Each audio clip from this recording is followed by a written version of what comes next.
nom du Père et du Fils et du Saint-Esprit. Amen. Ici Monseigneur Charles Clément Boniface. Prie pour vous tous, qui que vous soyez, croyants ou non. Si vous avez des malades, nous prions pour leur guérison. Si vous avez des défunts, nous prions qu'ils soient dans le paradis céleste. Tout particulièrement, nous prions pour notre étoile, pour notre lumière, le Père William a quitté ce monde, a quitté sa vie.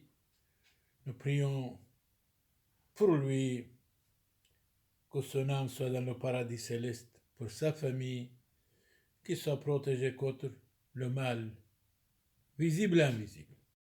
Qui que vous soyez, frères et sœurs de l'humanité, frères et sœurs dans le Christ, nous vous estimons énormément et aujourd'hui nous allons parler entre les hommes, entre les êtres humains, l'amitié, comment doit être. Vous allez écouter attentivement. Merci pour votre gentillesse et merci pour votre compréhension. Citons toujours une parole de Napoléon. Napoléon est mort en 1821. Napoléon disait « Je ne croirai jamais qu'on puisse mener un peuple sans la religion. » Ou alors c'est le désordre complet. Comment avoir de l'ordre dans un État sans une religion? Il y a le désordre partout, bien sûr. Napoléon ajoute « L'athéisme est destructeur de toute morale. » Une société sans morale, c'est comme un arbre sans racines. Un arbre sans racines, tôt ou tard, va tomber certainement. Frères et sœurs dans le Christ, frères et sœurs dans l'humanité, comme nous avons dit, comment l'amitié en général entre les hommes, entre les femmes, aujourd'hui nous allons parler, expliquer. Merci pour votre gentillesse, pour votre compréhension. Quand vous avez un ami, si vous lui dites quelque chose ou ses fautes, ses manquements, s'il est fâché, attention, ce n'est pas un ami. Mais s'il vous dit, c'est vrai, vous avez raison, j'ai beaucoup de fautes, beaucoup de manquements, je dois vous écouter, votre parole pour moi, c'est formidable, c'est magnifique, c'est merveilleux. Je dois vous écouter attentivement. Moi, ma famille, mes enfants, si j'ai des enfants, le monsieur doit répondre. Mais s'il est fâché, ce n'est pas un ami. S'il vous dit, vous n'avez pas de leçon à me donner, ce n'est pas un ami. Alors, doucement, doucement, sans rien brusquer, gentiment, quittez-le. Ça vaut la peine d'écouter attentivement. Donc aujourd'hui, nous allons parler de l'amitié en général entre les hommes. Citons une parole. La médisance est le poison de l'amitié.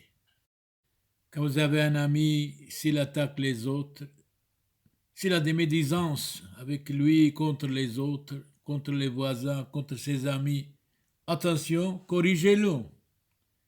Corrigez-le grandement. Et s'il est fâché, alors que faire? Doucement, doucement, quittez-le. Cet auteur a bien raison qui appelle son ami la moitié de mon âme. C'est formidable. Donc, qu'un ami, s'il a des manquements, s'il est désagréable, s'il critique les autres, s'il attaque les autres, il faut lui dire, ce n'est pas sérieux, ce n'est pas humain, ce n'est pas chrétien. Et s'il est fâché, honnêtement, doucement, doucement, il faut le quitter.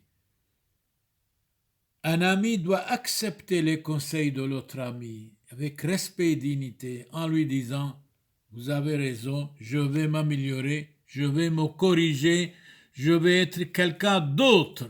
Et s'il lui dit, vous n'avez pas de leçon à me donner, vous me critiquez chaque fois, alors là, le danger, il va vous quitter et vous, avant qu'il vous quitte, vous pouvez le quitter gentiment, gentiment. L'amitié a pour l'effet ne pas de faire abandonner la foi, mais de l'affermir. Si votre ami dit, moi, personnellement, je suis un croyant, je n'ai pas besoin de l'Église, attention, dites-moi avec qui tu parles, je te dirai qui tu es. Attention, danger. Il est capable de dévier même vos enfants, votre femme. Prenez un ami qui soit modèle, qui soit charitable, qui soit gentil, qui soit croyant, qu'il écoute vos paroles, qu'il ne soit pas fâché. Et vous, la même chose, bien sûr, vous écoutez. Voilà le savant qui nous dit le plus sincère foyer de l'amitié. Oui, de l'amitié. Nous parlons de l'amitié. De l'amitié en général entre les hommes et les femmes. Le plus sincère foyer de l'amitié est dans la fidélité constante et inviolable. La fidélité, nous avons dit plusieurs fois, c'est l'âme du couple. La fidélité, c'est l'âme de la société. La fidélité, c'est l'âme de la famille, entre l'homme et la femme, entre les amis, entre les voisins. Oui, la sincérité, l'affection, les services réciproques entre les amis, les entretiens fréquents sur les choses saintes entre les amis, la similitude des volontés entre les amis, la fidélité constante et inviolable entre les amis. Nous autres amis et ennemis, nous devons les estimer, les aimer bien, parce que Jésus a dit, aimez vos ennemis, priez pour ceux qui vous persécutent. Même si nous sommes attaqués, calomniés, persécutés, nous devons patienter, nous devons respecter les autres. Celui qui est infidèle à Dieu ne sera pas un ami sûr des hommes. S'il est infidèle à Dieu qui l'a créé, comment voulez-vous qu'il soit fidèle aux hommes et aux femmes? Votre ami doit avoir la foi. Votre ami doit être croyant, lui, sa femme, ses enfants, sinon ça n'ira jamais. Il faut que vous ayez même direction, même conviction, même Jésus-Christ. Alors là, comme le savant dit, celui qui est infidèle à Dieu ne sera pas un ami sûr, fidèle des hommes. Donc votre ami doit avoir croyant, la foi, la charité, la gentillesse. Cet auteur a bien raison qui appelle son ami la moitié de mon âme, la moitié de moi-même. C'est formidable. Un ami doit être éternellement ami, pour toujours, quoi qu'il arrive. Même si vous attaquez, si vous lui conseillez de bons conseils, si vous insultez, et il va dire tout cela pour moi sont des médicaments. Alors là, vous allez dire excusez-moi, je vous ai blessé. Vraiment, vous êtes un ami éternel. De temps en temps, un ami, pour un an, il est fâché. Méfiez-vous de ces amis-là. Fuyez-les. Cet auteur a bien raison qui appelle son ami la moitié de mon âme, la moitié de moi-même. C'est tellement beau, c'est vraiment extraordinaire, c'est magnifique. La médisance est le poison de l'amitié. On a assez de la médisance, de critiquer l'autre, d'attaquer l'autre, de dire je le connais. Attention, nous devons critiquer nous-mêmes. Nous devons d'abord corriger nous-mêmes et après doucement corriger les autres. S'il vous écoute, c'est formidable, c'est un ami fidèle. La fidélité, comme nous avons dit, en même temps, dans la famille, c'est l'âme du couple. L'homme doit respecter sa femme, la femme doit respecter son mari fidèlement, éternellement. L'amitié est, pour le pauvre, c'est une richesse spirituelle, une richesse morale, une richesse religieuse. C'est tellement beau. Nous devons accepter. L'ami sincère n'a rien de caché. Quand vous avez un ami, ne doit cacher rien de vous. S'il a des fautes, des manquements, s'il a commis quelque jalousie, quelque faute, de dire, voilà, je ne sais pas, j'étais perdu, je vais me corriger, conseillez-moi mon ami. J'étais vraiment méchant, j'ai presque insulté le voisin, je ne sais pas qu'est-ce qui s'est passé dans ma tête. Conseillez-moi mon ami, vous êtes un vrai ami pour moi et je vais vous écouter. Alors là, s'il vous écoute, c'est très beau. L'ami fidèle est le remède à toutes les peines de la vie. L'ami fidèle, c'est un médicament, c'est un remède, c'est un guide sur tous les plans, sur tous les niveaux. L'ami fidèle est le remède à toutes les peines de la vie. La vie est courte. Nous avons quelques années sur la terre. On n'a pas le droit d'empoisonner notre vie.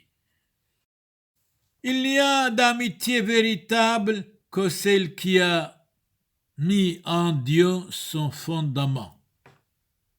Si votre ami s'éloigne de Dieu, attention, danger. Si votre ami, il est incroyant, attention, danger. Ou bien éduquez-le.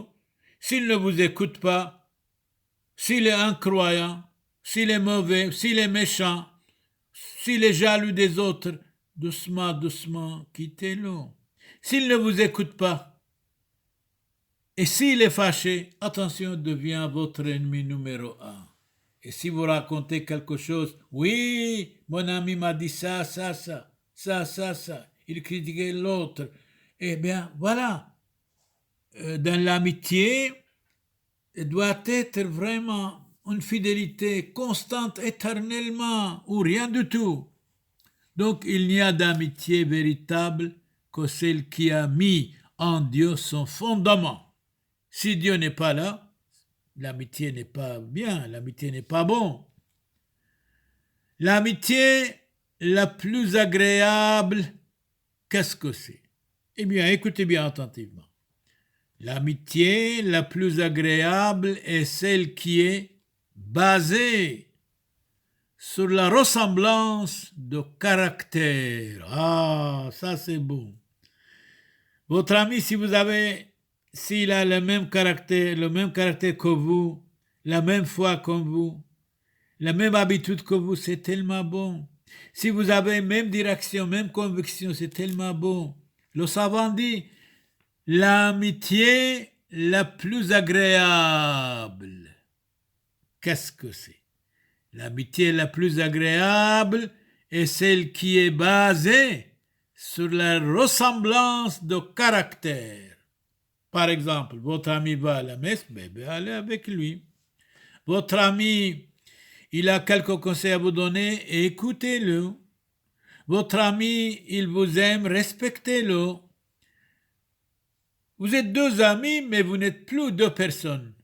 Vous êtes comme une seule personne, bien sûr, dans le Christ, avec la foi. Vous devez ressembler l'un l'autre. Vous devez avoir le même caractère en même temps, même direction. L'amitié la plus agréable est celle qui est basée sur la ressemblance de caractère. Ah, ça c'est beau, c'est tellement beau. Citons la parole d'Aristote, ce philosophe. Un ami est un autre moi-même. C'est tellement beau. Donc, notre ami, c'est un autre moi-même. C'est comme je suis moi-même.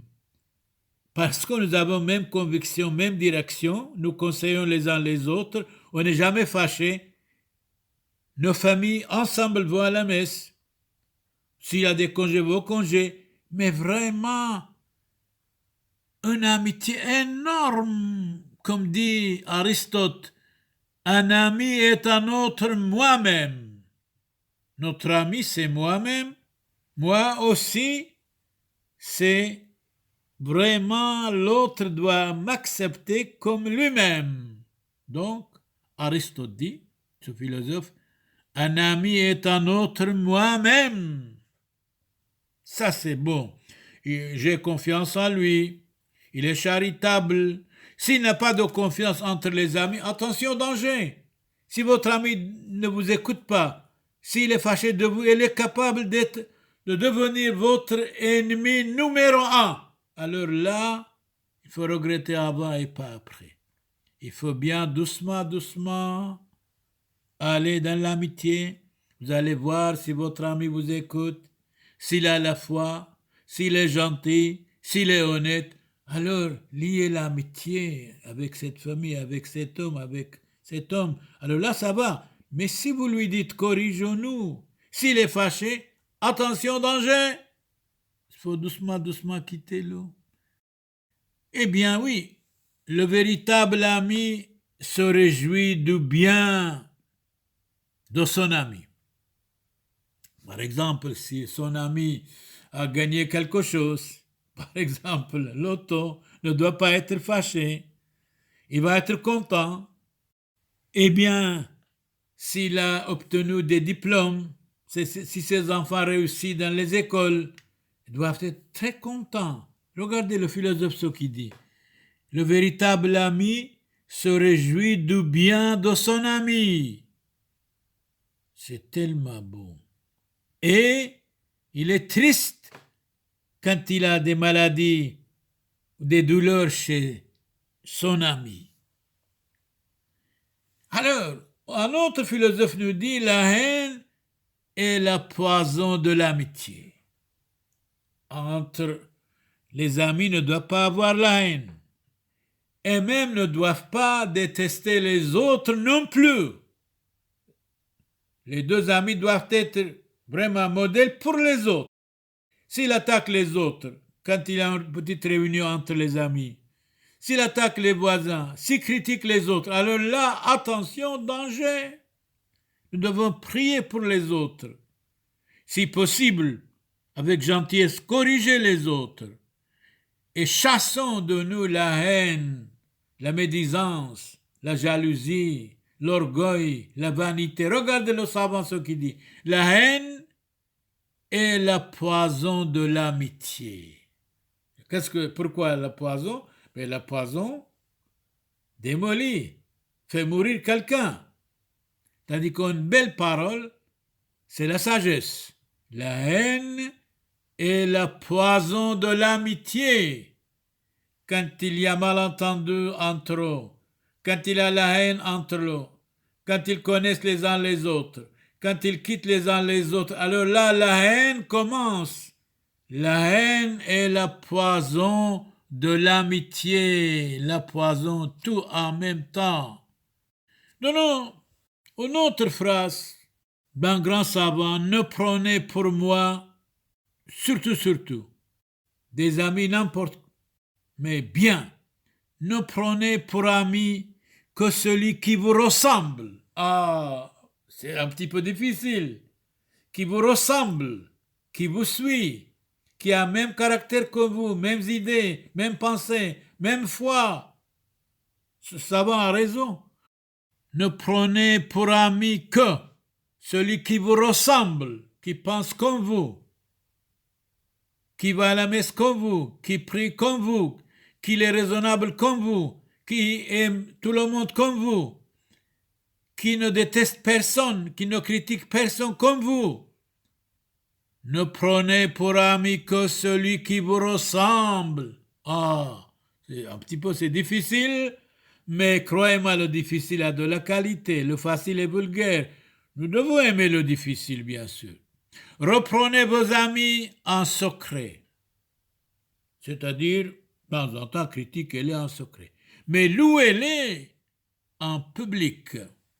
Quand vous êtes quelque part, quand il y a question d'amitié, Louez votre ami, surtout ne le critiquez pas.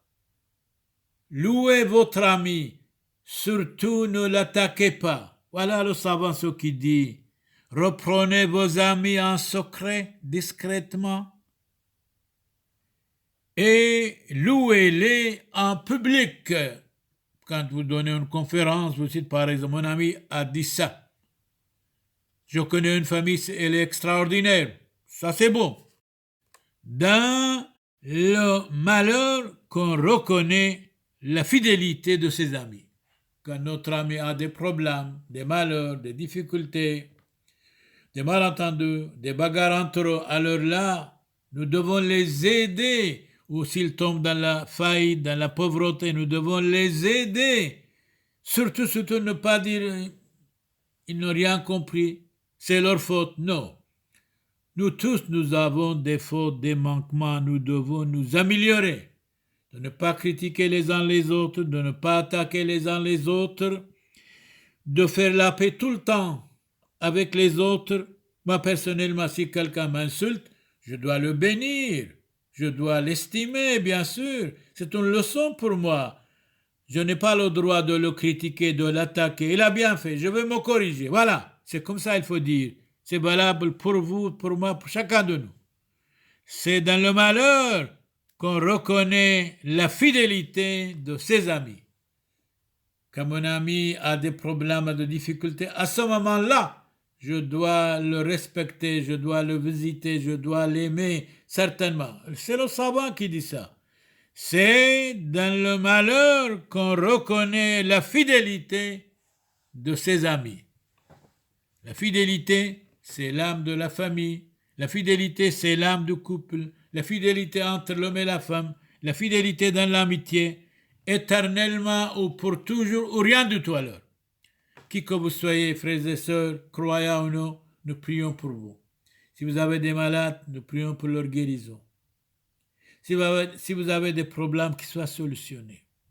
Si vous avez eu des défunts, nous prions qu'ils soient dans le paradis céleste. Et tout particulièrement, nous prions grandement pour notre ami, pour l'étoile de notre Église, pour la lumière de notre Église, le révérend Père William, qui soit dans le paradis céleste. Mes condoléances à sa famille, à ses amis, à vous tous. Seigneur Jésus, exaucez-moi. Amis et ennemis, nous devons les respecter, nous devons les aimer. Soyez protégés, soyez bénis, soyez inattaquables par le Christ notre Seigneur. Amen. Ici, Monseigneur Charles Clément Boniface dit bonjour à vous tous, qui que vous soyez. Si nous avons des manquements, des fautes, nous allons regretter amèrement et nous avons nous corriger. Et on vous demande aussi pardon au nom du Père et du Fils et du Saint-Esprit. Soyez protégés, allez dans la paix, soyez dans la paix du Christ, heureux sur la terre. Amis et ennemis, nous vous estimons. Choisissez bien de véritables amis. Amen.